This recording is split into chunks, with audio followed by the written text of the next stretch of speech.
The test is in 4 parts. At the end of the test, you will be given 10 minutes to transfer your answers to the answer sheet. Now turn to Part 1.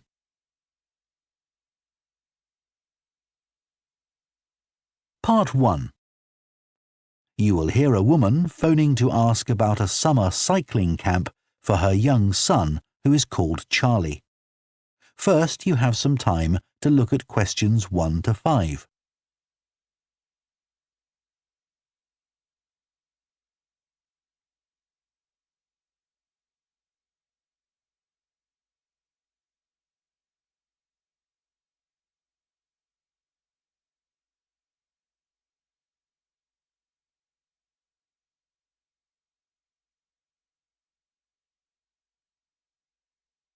Now listen carefully and answer questions 1 to 5.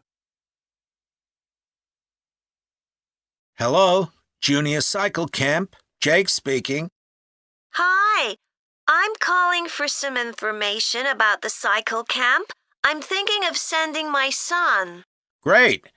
Well, it's held every weekday morning over the summer vacation, and we focus on basic cycling skills and safety. We have 8 levels for children from 3 years upwards. How old's your son? Charlie, he's 7. He can ride a bike, but he needs a little more training before he's safe to go on the road. He'd probably be best in level 5. They start off practicing on the site here, and we aim to get them riding on the road. But first, they're taken to ride in the park, away from the traffic. Right. And can you tell me a bit about the instructors?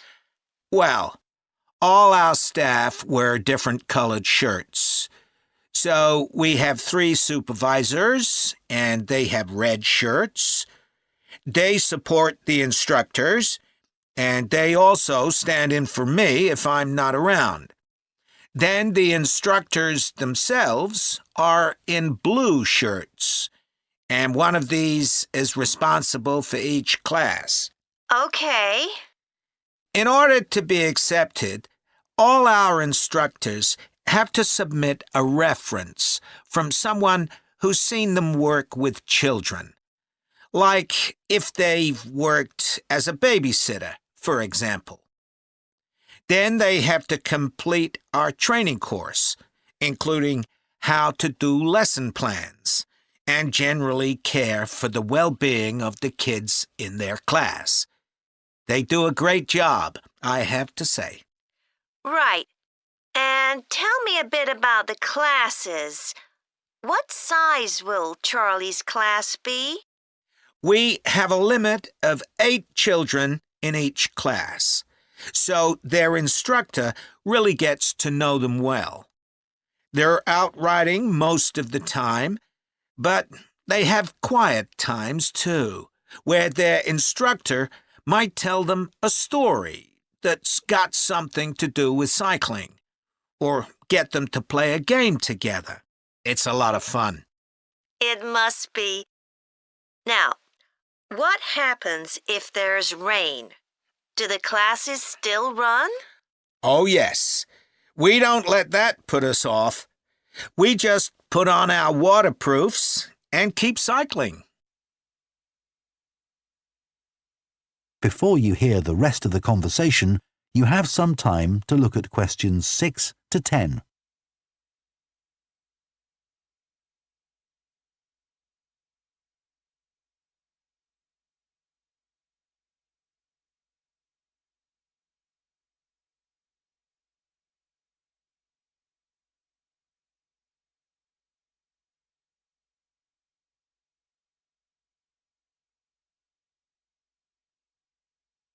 Now listen and answer questions 6 to 10. And is there anything special Charlie should bring along with him? Well, maybe some spare clothes, especially if the weather's not so good. And a snack for break time. How about a drink? No, we'll provide that. And make sure he has shoes, not sandals. Sure.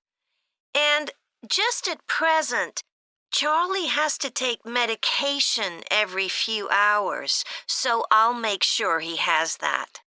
Absolutely.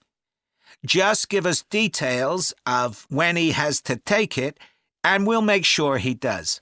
Thanks. Now, there are a few things you should know about day 1 of the camp.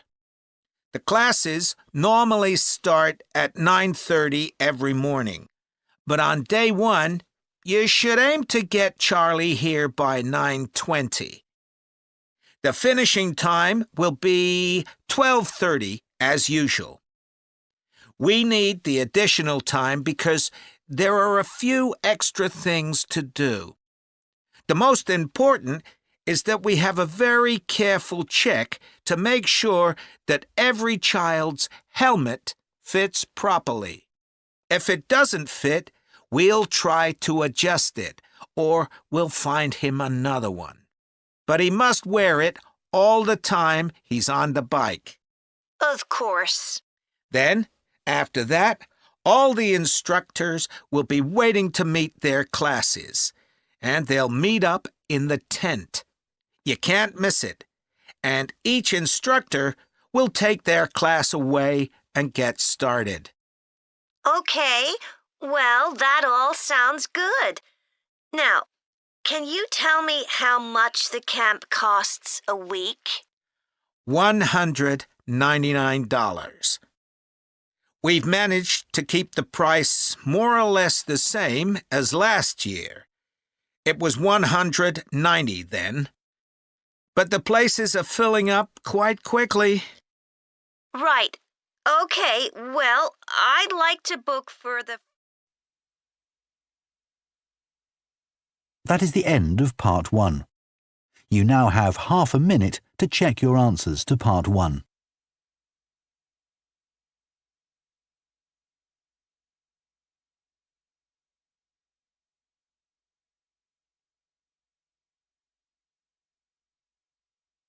Part 2. You will hear a recruitment officer called Megan Baker giving a talk at a jobs fair about opportunities for those interested in the food and agriculture sectors. First, you have some time to look at questions 11 to 14.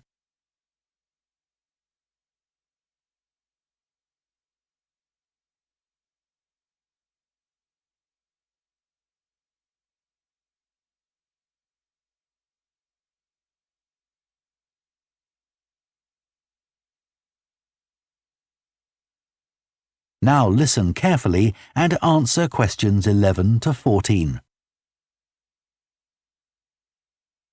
Hello everyone, my name's Megan Baker and I'm a recruitment consultant at AVT Recruitment Specialists. Now, our company specialises in positions that involve working in the agriculture and horticulture sectors, so that's fresh food production, garden and park maintenance and so on. And these sectors do provide some very special career opportunities.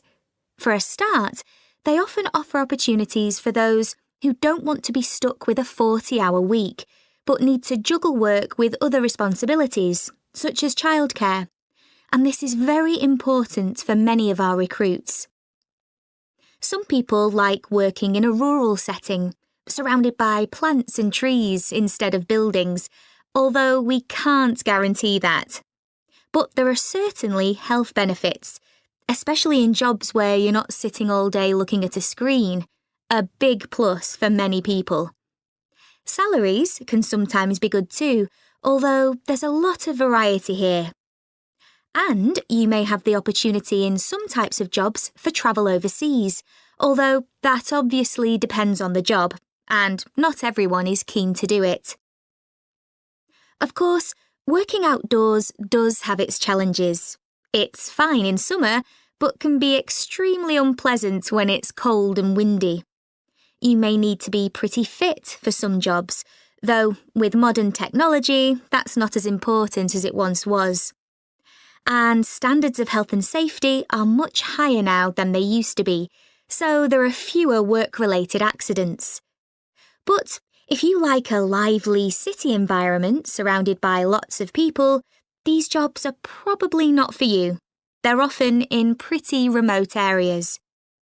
And some people worry about finding a suitable place to live, but in our experience, this usually turns out fine. Before you hear the rest of the talk, you have some time to look at questions 15 to 20.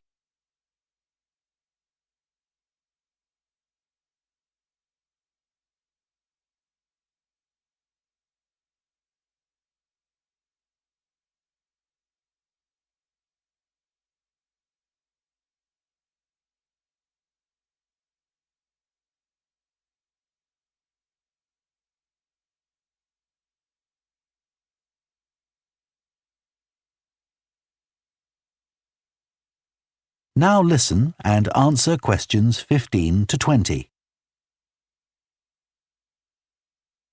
Now, let me tell you about some of the exciting jobs that we have on our books right now. One is for a fresh food commercial manager. Our client here is a very large fresh food producer, supplying a range of top supermarkets. They operate in a very fast-paced environment with low profit margins. The staff there work hard, but they play hard as well. So if you've a sociable personality, this may be for you. We have an exciting post as an agronomist, advising farmers on issues such as crop nutrition, protection against pests, and the latest legislation on farming and agricultural practices. There are good opportunities for the right person to quickly make their way up the career ladder, but a deep knowledge of the agricultural sector is expected of applicants. A leading supermarket is looking for a fresh produce buyer who is available for a 12-month maternity cover contract. You need to have experience in administration, planning and buying in the fresh produce industry, and in return will receive a very competitive salary. We have also received a request for a sales manager for a chain of garden centres. You will be visiting centres in the region to ensure their high levels of customer service are maintained. This post is only suitable for someone who is prepared to live in the region. There is also a vacancy for a tree technician to carry out tree cutting, forestry and conservation work. Candidates must have a clean driving licence and have training in safety procedures. A year's experience would be preferred, but the company might be prepared to consider someone who has just completed an appropriate training course. Finally, we have a position for a farm worker. This will involve a wide range of farm duties, including crop sowing and harvesting, machine maintenance, and animal care. Perks of the job include the possibility of renting a small cottage on the estate and the chance to earn a competitive salary. A driving licence and tractor driving experience are essential. That is the end of Part 2. You now have half a minute to check your answers to Part 2.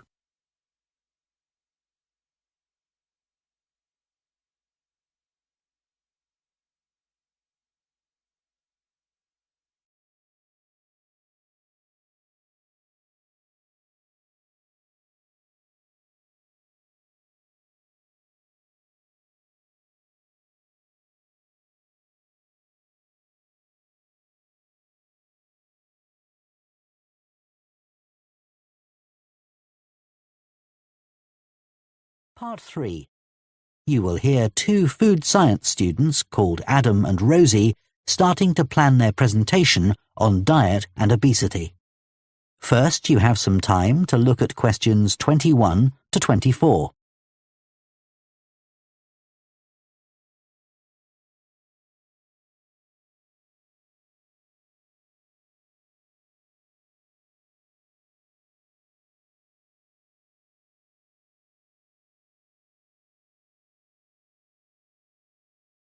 Now listen carefully and answer questions 21 to 24. OK, Rosie, shall we try to get some ideas together for our presentation on diet and obesity? Sure. I can talk about the experiment I did to see if people can tell the difference between real sugar and artificial sweeteners. Where you gave people drinks with either sugar or artificial sweeteners, and they had to say which they thought it was? Yeah, it took me ages to decide exactly how I'd organise it, especially how I could make sure that people didn't know which drink I was giving them. It was hard to keep track of it all, especially as I had so many people doing it. I had to make sure I kept a proper record of what each person had had. So, could most people tell the difference? Yeah, I hadn't thought that they would be able to, but most people could. Then there's that experiment I did, measuring the fat content of nuts, to see if the nutritional information given on the packet was accurate. The one where you ground up the nuts and mixed them with a chemical to absorb the fat? Yes. My results were a bit problematic. The fat content for that type of nut seemed much lower than it said on the package. But I reckon the package information was right. I think I should probably have ground up the nuts more than I did. It's possible that the scales for weighing the fat weren't accurate enough too. I'd really like to try the experiment again sometime. Before you hear the rest of the discussion, you have some time to look at questions 25 to 30.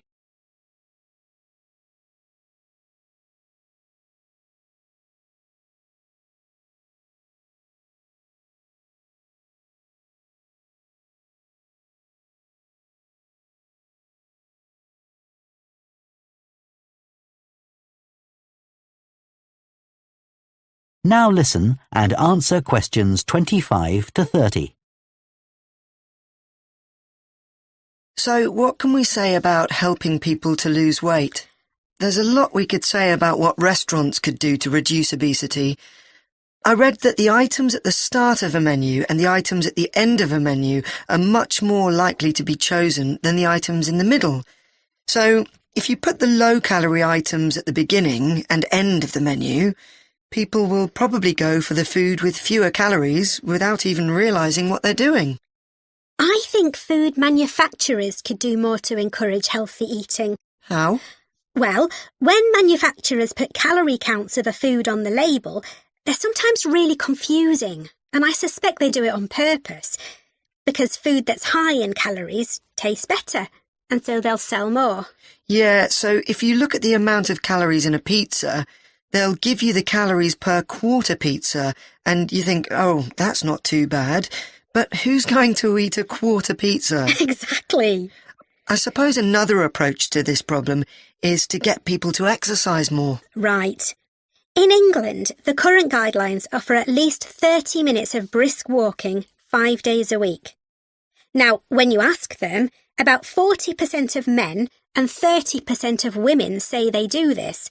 But when you objectively measure the amount of walking they do with motion sensors, you find that only 6% of men and 4% of women do the recommended amount of exercise. So you can see why obesity is growing. So how can people be encouraged to take more exercise? Well, for example, think of the location of stairs in a train station. If people reach the stairs before they reach the escalator when they're leaving the station, they're more likely to take the stairs. And if you increase the width of the stairs, you'll get more people using them at the same time. It's an unconscious process and influenced by minor modifications in their environment. Right. And it might not be a big change, but if it happens every day, it all adds up. Yes. But actually, I'm not sure if we should be talking about exercise in our presentation. Well, we've done quite a bit of reading about it. I know, but it's going to mean we have a very wide focus, and our tutor did say that we need to focus on causes and solutions in terms of nutrition. Oh, I suppose so. And we've got plenty of information about that. OK, well, that will be simpler. So, what shall we do now? We've still got half an hour before our next lecture. Let's think about what we're going to include and what will go where. Then we can decide what slides we need. OK, fine.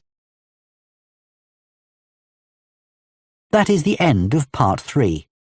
You now have half a minute to check your answers to Part 3.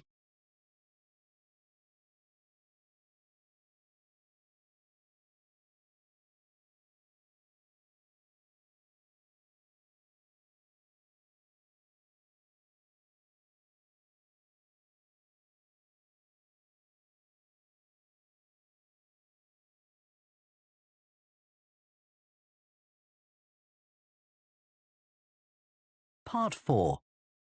You will hear a lecturer on a fashion design course introducing the subject of hand knitting, which involves making things like woolen jumpers and scarves. First, you have some time to look at questions 31 to 40.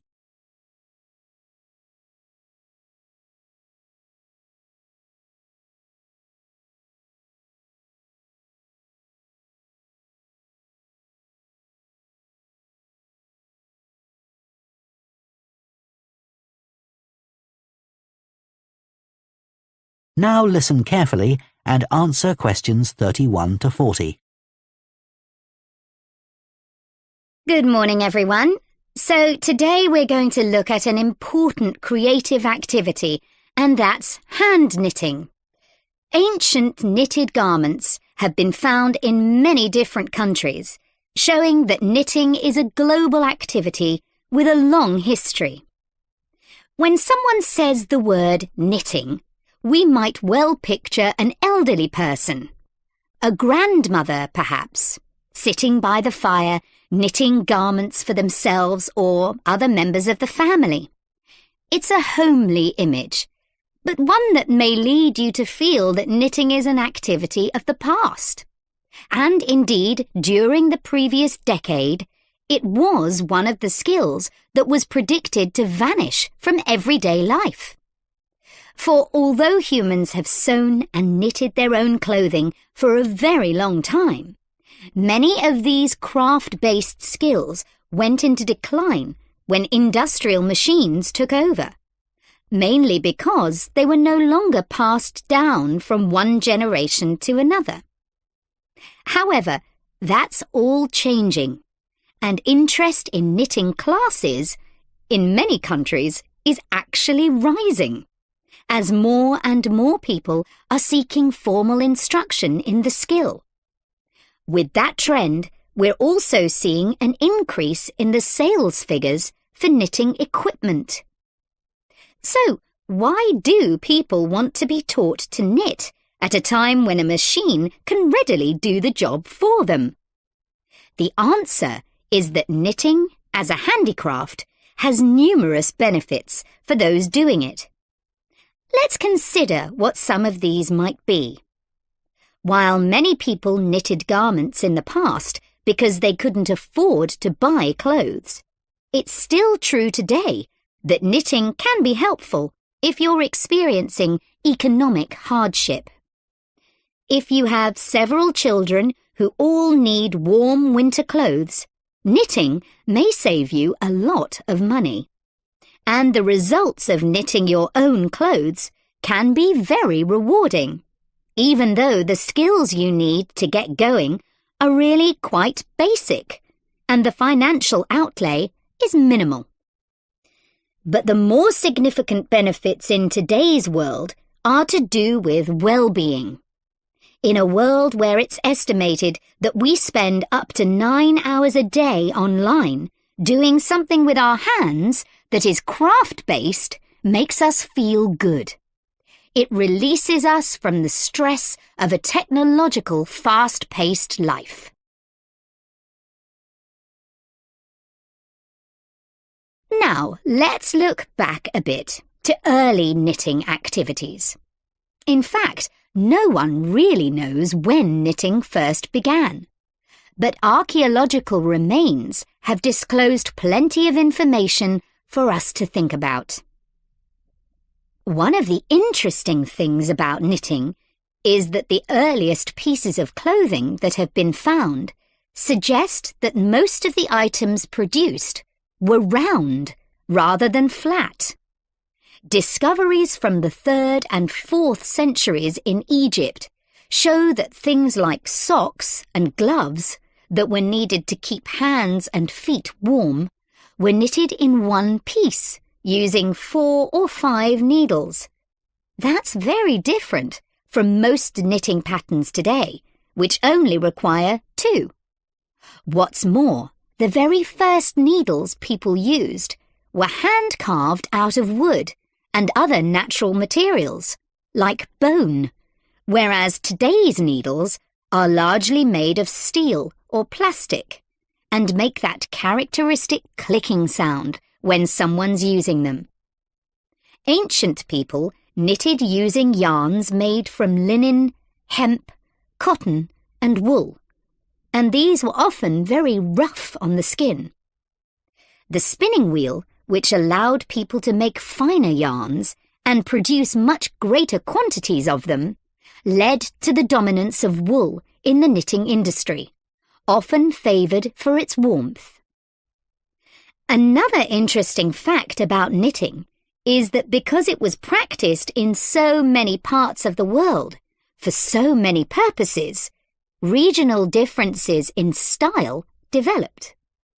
This visual identity has allowed researchers to match bits of knitted clothing that have been unearthed over time to the region from which the wearer came, or the job that he or she did. As I've mentioned, knitting offered people from poor communities a way of making extra money while doing other tasks. For many centuries, it seems, men, women, and children took every opportunity to knit, for example, while watching over sheep, walking to market, or riding in boats. So, let's move on to take... That is the end.